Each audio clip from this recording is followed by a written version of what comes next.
Hey everybody, I'm actually out here because I lost a fantasy football bet. That's called a callback. Have you guys, any of you into the Enneagram? Do you know what that is? Yeah. Did I get a woo over there? What number are you? I'm a 7, we get it.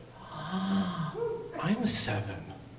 How about that? I know, isn't that awesome? Yeah, I'm going to get into that. Any other Enneagram people there? You're a 5? I don't quite remember what a 5 is. What is a 5? You're perverted? I don't remember that being a number. No, you're introverted. Okay, well, thank you for responding in a comedy show. Yeah. Anybody else? I heard anyone else? What do you? I'm a 2. You're a 2. I do not remember what it. I only know my number and my wife's number. What's a 2? They're the helper. They're the helper. Oh, that's so nice. Are you a good helper?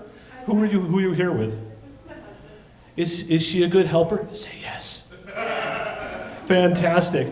So for those of you who don't know the Enneagram, if you don't know what the Enneagram is, just raise your hand.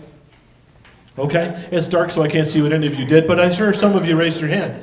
So the Enneagram is like a personality test. It's sort of like a horoscope, but more fun. And it's a little bit science-y. And I, as you just learned, I am a 7 as well. And 7s like to have fun. And the other thing we like to do is we like to avoid conflict. Yeah, so when I have conflict, I get nervous. And I've got to do something with that nervous energy. And my wife knows, she knows me well. My wife is actually much smarter than I am. I don't have a problem saying that. I am not intimidated by a smart woman, so I married one. She is a professor at a local university, and I'm not allowed to tell you the name, but the initials are GVSU.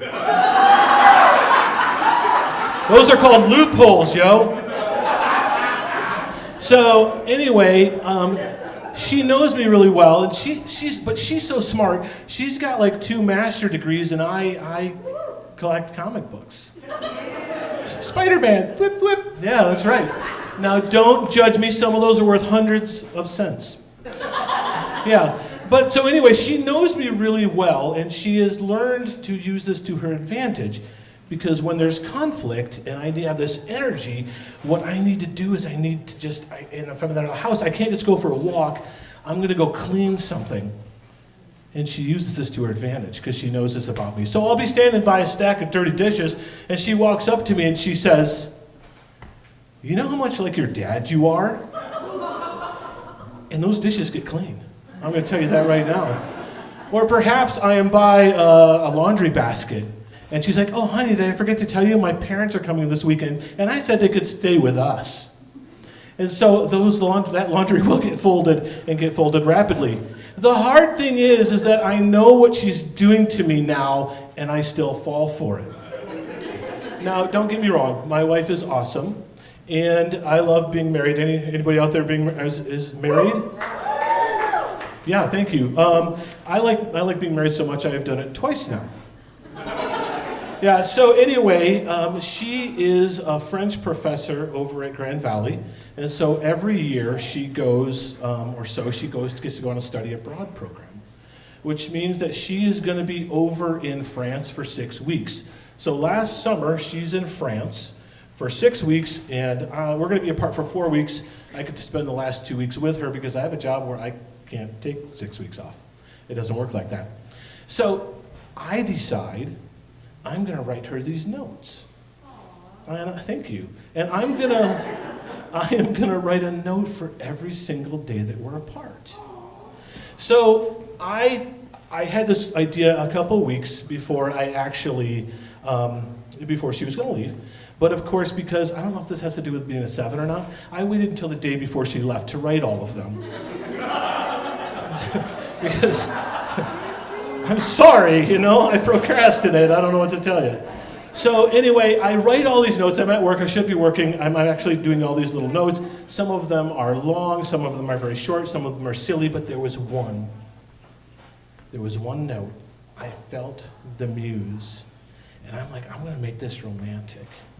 I'm just going to pour my heart into this. I do a little bit of writing, not just comedy, but other stuff. And so I'm like, I'm really going to pour my heart into this one, and just inspiration struck. And I wrote it, and I'm like, this is pretty good. But I have to wait to find out whether she liked it or not, because it's going to be 4 weeks before I get out to France. So I get there, and we were like, it was great to see her after a month. It was a long time to be away from her. And so we kind of settle in, we get to our apartment, and I can't help it. I'm like, what'd you think of the notes? Because guys, we're like this. You know that in a married relationship. If a guy does something for the wife or does the dishes or something like that, we have to go tell them we did it. Right? If you have experienced this, raise your hand. Because I'll be like, I'll clean the garage. I'm like, hey, honey, clean the garage. Do you want to come see? She's like, sure. I'm like, did I do a good job, Mom? I mean, honey? What? What are you talking about? I don't have issues. So I say to her, we're all settled in her little house that she rented in France. And I say to her, you read the notes, right? She's like, yeah. And I'm like, did you read the one? She's like, yeah, I did. I was like, did you like it? And she's like, yeah, it was really good. And then she paused. I know, you the gasper in the front row. If there's a pause, there's a problem. Because something's coming that I'm not going to like. So she pauses, and she said, did you get help writing that? She goes, did you do that yourself? And I was indignant. And then honestly, 100% honest, I'm like, yes, I wrote that myself. That was 100% me. Another pause. So after 8 years of marriage, you could have done that at any time, and you waited till now to do it. And so I immediately dropped to the floor and started cleaning the floor. So that's my time. Have a great night.